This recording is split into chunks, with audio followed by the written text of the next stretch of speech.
When we were kids, the world felt incredibly simple. Fairy tales basically taught us that heroes were pure white and villains, well, they were pitch black. We were completely conditioned to view our entire existence through this really strict binary lens: friend or foe, right or wrong, good or evil. But as we grow older, that clean geometry totally shatters. So in this explainer, we're going to challenge that childhood illusion of absolute good and evil. We're going to take a journey straight into the gray zones of human nature, just to uncover the messy, complicated truth about who we really are. Recently, this profound and honestly kind of unsettling statement caught my attention. It suggests that to say the world is made of black and white is a mistake. In reality, there are only different shades of black. I mean, just think about that for a second. Is true goodness actually an illusion? Is literally everything we call light just a lighter, maybe more socially acceptable variant of darkness?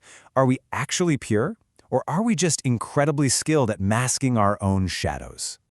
Okay, let's dive right into this by looking at how our minds actually process reality. In psychology, seeing the world in only two contrasting colors is a cognitive distortion. It's called splitting or dichotomous thinking. See, our brains absolutely love energy-saving binaries. It is so much easier to just label things quickly, right? This is safe, that is dangerous, this is good, that is bad. We actually see this defense mechanism operate at extreme levels in certain personality disorders, where someone's actions are judged as entirely wonderful or entirely malevolent, like absolutely zero middle ground. But the truth is, human beings refuse to fit into those neat little boxes. To really understand why we crave this black and white simplicity, we have to descend a bit into the depths of the human mind. Part 1. The Psychology of the Shadow. Guided by the foundational theories of the Swiss psychiatrist Carl Jung, we can see this core conflict inside all of us. On one side, we have what's called the persona. Think of this as the polished, civilized ego you present to society. It's that pristine, white fake identity we put on to go to work, to attend family gatherings, to face the world. But on the exact opposite side lies the shadow. And this contains all our thwarted selfishness, our unadmitted desires, the swear words we thought but never actually spoke out loud, and all those impulses we just naturally suppress. It's the repressed id. This is that shade of black we actively push way down into the unconscious simply because it doesn't match up with our idealized version of ourselves. Jung famously wrote, "Everyone carries a shadow, and the less it is embodied in the individual's conscious life, the blacker and denser it is." So if we constantly repress our natural instincts just to appear perfectly good or perfectly white, our shadow doesn't actually just disappear. No, it grows in the dark. It becomes primitive, undifferentiated, and dense. It kind of makes you wonder, doesn't it? Are the most outwardly perfect people actually harboring the absolute darkest shadows? Are we all really just putting a bright filter over a fundamentally dark lens? In fact, psychology tells us that clinging to this black and white worldview is actually the sign of an unresolved developmental stage.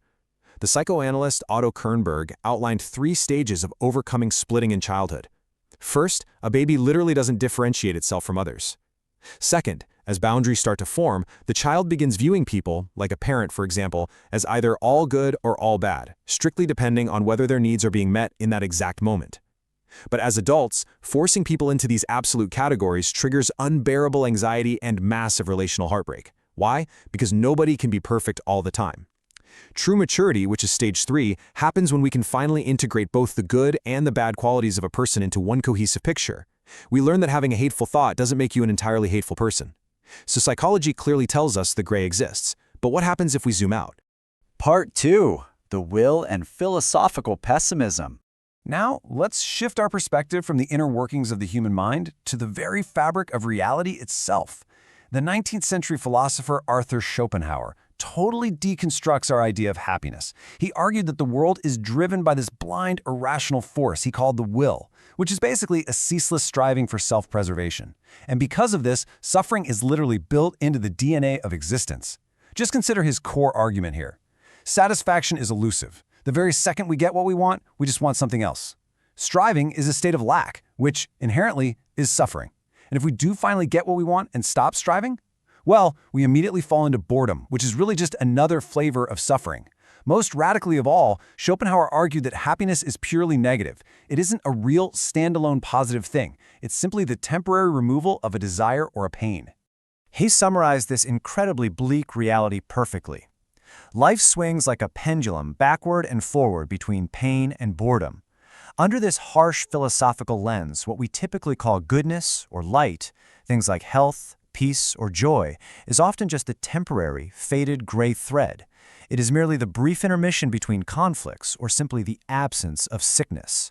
To a hardcore pessimist, the baseline of reality is inherently, inescapably dark.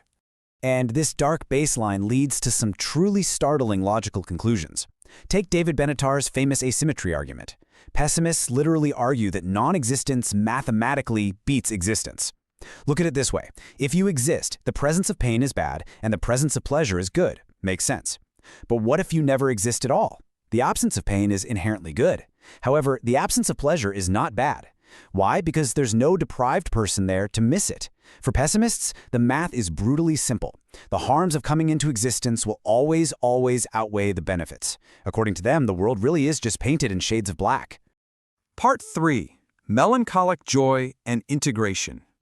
Okay, let's take a deep breath and step back from the philosophical abyss for a moment. We need to ground these heavy concepts in the messy, everyday reality of being human.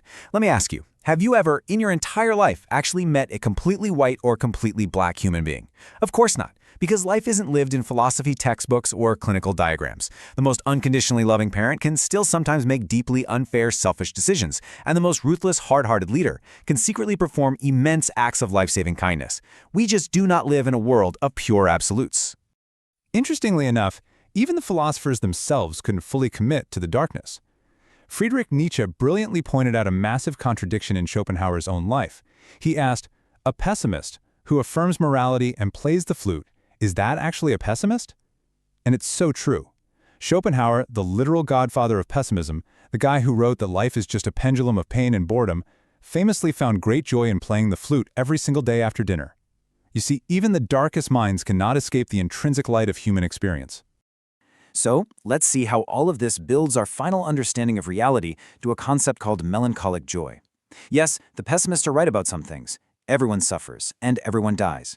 Privilege only offers a temporary protection from this universal truth. We absolutely cannot deny the darkness.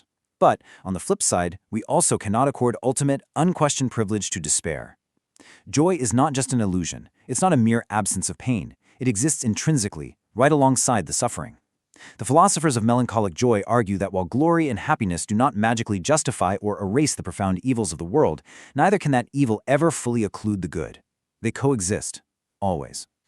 As the literature on melancholic joy so beautifully puts it, even in the wreckage of a life, goodness shines out eternally from all things.